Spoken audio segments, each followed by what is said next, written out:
Hey, yo, the pizza here. No, what you saw isn't actually spoiling a huge character death. It's actually quite minor, trust me on this one. If you watched the previous video, yeah, it's my first non-fade video, sorry. For any new watchers, welcome. As you've guessed, today we'll be analyzing Shion Sonozaki from Higurashi. Now, she's a pretty divisive character. A lot of the fanbase seems to think that your life is as valuable as a summer ant. And well, that's kinda understandable, cause she does some chicanery, let's call it that. But while it's fine to have some dislike for her, she isn't a bad person, and she's important in exemplifying the main themes of Higurashi's story. When you flip the chessboard around to look at things from her perspective, a lot of actions might be ones you yourself take, even if you don't want to admit it. Diverging from how I usually start my videos, let's talk about why does she even take the actions that she does in the story. I believe this is what a lot of people are confused about. Hell, even I don't understand some of it. But most of it can be explained when you dig deeper. Before we start, I already have a major spoiler warning, up to either chapter 5 of the visual novel, or episode 21 of the OG anime. Yeah, half of y'all pack your bags, go read the VN now, and then come back. One other thing, I'm going to be conducting this analysis based on content from the visual novel, as I haven't even watched the anime yet. Now, the first thing that y'all may think feels super unusual is how much she falls in love with Satoshi. But that's just as Ryukishi planned. Remember, Shion for multiple years was stuck at a school with people living in a completely different world from her. Even after she was able to break out, she had quite literally nobody to really connect with. She didn't go to school, could only talk to Mion over the phone, Do you know Oyashiro-sama? Yes, Hinamizawa. and didn't meet anyone besides Kasai, a whole grown man. That's why she clung to Satoshi, the only person her age who not only treated her kindly, but also was someone she could actually meet often, unlike Mion. But then, along with literally having her fingernails removed in a horrific scene, but also, this one person she clung to in a lonely time has vanished, and it even seems like her own family is the most likely suspect. But of course, she isn't pushed truly over the edge until she meets Keiichi and sees how Mion falls in love with them. This single event causes 3 feelings to well up inside her, which will be what defines her actions in the rest of the story.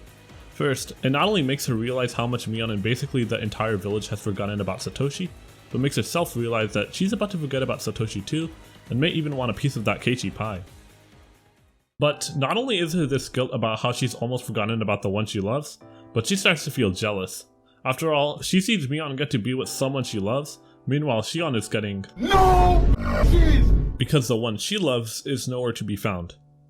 This guilt and jealousy may appear to be small, but again, remember how deeply she loves Satoshi. Girl quite literally says that Satoshi gave her life meaning. So of course, this guilt and envy will have a strong effect on her mental state. Now, her jealousy over Mion's love obviously brings in a longing for her Satoshi to come back. It's like when you're jealous someone got a cool video game, so now you start to increasingly desire a good video game yourself. However, while Sadako could accept and bear how Satoshi wouldn't be coming back for a while, Shion couldn't, and this destroyed her. She'd been unable to bottle up these feelings of guilt, jealousy, and longing. So what I believe happened was she started taking out her frustrations on others so that she'd forget these feelings. Now, couple this with how she's quite literally in fear for her life, getting some cues that the Sonozakis are behind everything, and now you have a ticking time bomb waiting to explode. But all of her massacring does seem kinda too far-fetched for her to still do. Now though, we get to chapter 7 spoilers of Higurashi, we're up to episode 13 of Higurashi Kai, and that is Hinamizawa Syndrome. While I never did really like the inclusion of Hinamizawa Syndrome in the story, it does explain Shion's more violent actions here perfectly, as the syndrome makes people much more susceptible to paranoia and violent thoughts. So now hopefully, you're able to get a better read on why she went cuckoo, but in case you didn't, here are the reasons summarizing why. The one who gave her life meaning suddenly vanished, she feels guilt at how she's starting to forget the one she loves, she feels envy that Mion has someone she loves, she's unable to deal with her longing for Satoshi, she sees out of context scenes framing the Sonozakis, and she has the funny Hinamizawa Syndrome. Aight bruh, this is the editing version of myself here, needing to emphasize 2 points. So I completely neglected to mention how half of her family reviled her. Even though obviously there were some who cared for her, just knowing that you're hated by half of those who share your last name and therefore have a connection with you has definitely got to take a toll on you. Also, I mentioned in simple passing that she had to rip her fingernails off. Here's the thing, that's a huge traumatic experience. especially considering it's by the family member she trusted the most, Mion, and nobody else did anything to help her. Going through essentially torture while nobody does anything has got to do some numbers on you. Now though, let's analyze her actions after she's destroyed with facts and logic by Sadako. Here, she feels she was basically too far gone to suddenly reverse her actions, and also she feels like she's inherently a bad person, not worthy of redemption anyways, which I will touch on further much later in this video. So essentially, she entirely gives up to the syndrome that's urging her to complete a revenge, not having the will to stop this impulse, despite knowing how it'll cause more of her loved ones to be hurt. So that's why she doesn't give up her evil actions even after being shown that they're wrong. You playing Minecraft. I like your cut, G. But the reason why she waits so long before she assaults Keiichi is because she knows she can't stop herself, but she at least hopes that others will, so she patiently waits for them to actually bring her in. So anyways, hopefully that explains most of it for y'all. Obviously, if you can understand a character's motivations, that makes them more of a realistic character, as most of us have our own motivations behind our own actions, and obviously, being a realistic character is good. Now, I'll move on to how Shion fits with the recurring topic discussed in Higurashi, that of a collectivist society. No, I'm not doing acid with this. You can see throughout the story some of the drawbacks and positives of a collectivist society in Hinamizawa. Anyways, Shion is primarily used to show the negatives of collectivist societies. That is because Shion represents individualism, like how she escapes St. Lucia because she feels restricted there, tries living on her own, and praises the priest of Hinamizawa for being independent from the others by not dropping the diss track on the Hojo family. Now, we see how, since she values individualism, she despises some of the traditions and groupthink associated with the Sonozaki family specifically. Like how she resents the way in which the firstborn children are traditionally favored over the secondborn children, how she sees no point in traditions like fingernail ripping, or how she hates the way the Sonozakis unfairly hate Satoshi for just being part of the Hojo family when he's done nothing wrong. Really, this contrast with her and the collectivist Sonozaki family is usually to the problems of collectivist societies, specifically how they can unfairly discriminate against people based on trivial things like their family members or birth order, and also shows how collectivist societies can just have goofy-out traditions like fingernail cutting. So, since Shion is also used to advance the themes of the story by serving as commentary on collectivism, it helps cement her as pretty damn great. However, another small aspect of her is that she's a complete hypocrite. Like, I talked about how Shion hates the way in which the Sonozaki families unfairly hate Satoshi without trying to understand him, right? Here's the thing though, she herself unfairly hates Sadako and doesn't try to understand her. She hates Sadako not only because she's envious of the attention she gets from Satoshi, but also because as Shion values independence, she dislikes Sadako for not trying to be independent from Satoshi. Girl on God thinks she Eren Yeager. Really though, these contradictions are mainly used to highlight her flaws as a character, like her dislike for Sadako, highlighting how she doesn't really try to consider the situation from the POV of others.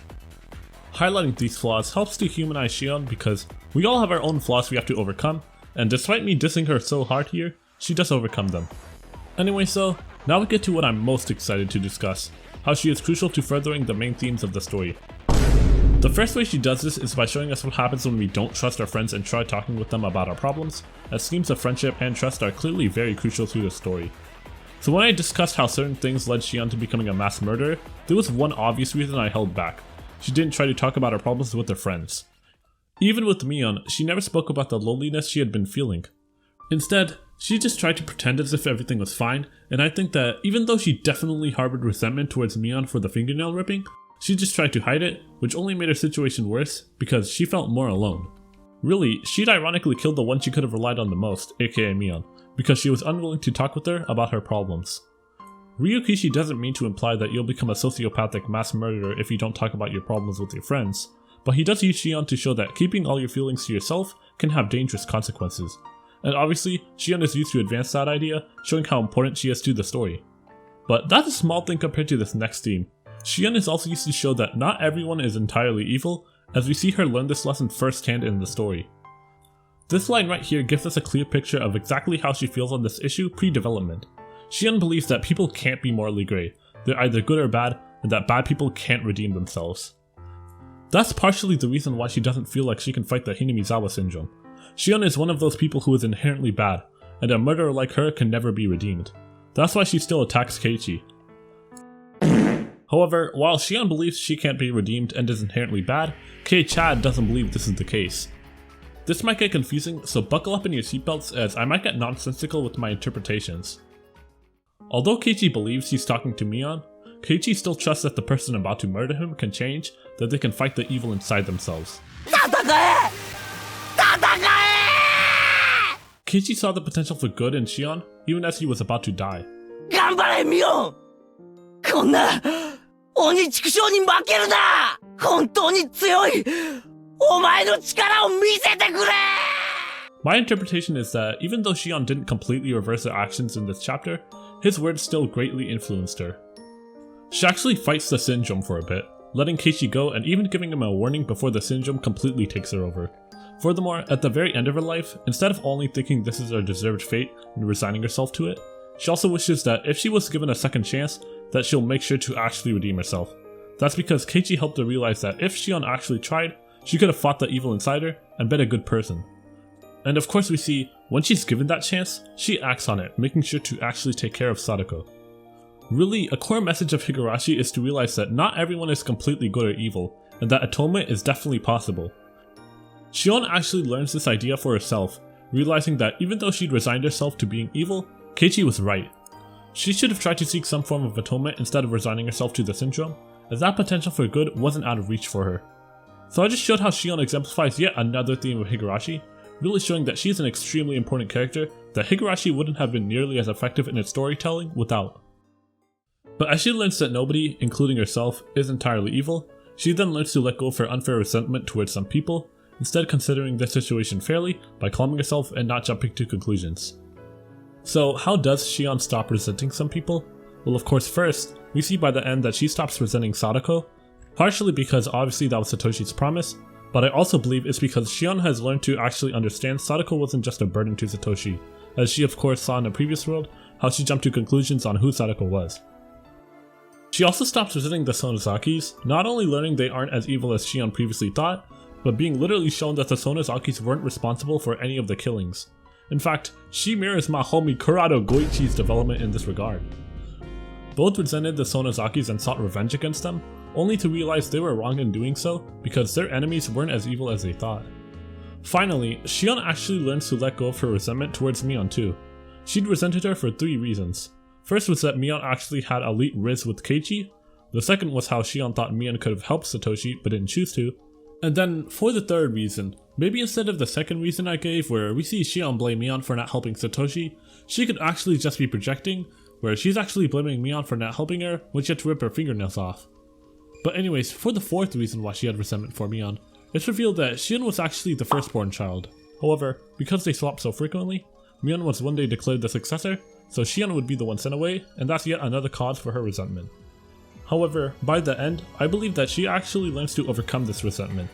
Because Shion is trying more to judge people fairly, she realizes that Mion is mostly blameless. This is best exemplified in the middle of chapter 8, or near the end of Higurashi Kai, so third spoiler warning for that. Basically, Shion nearly sacrifices her life for Mion,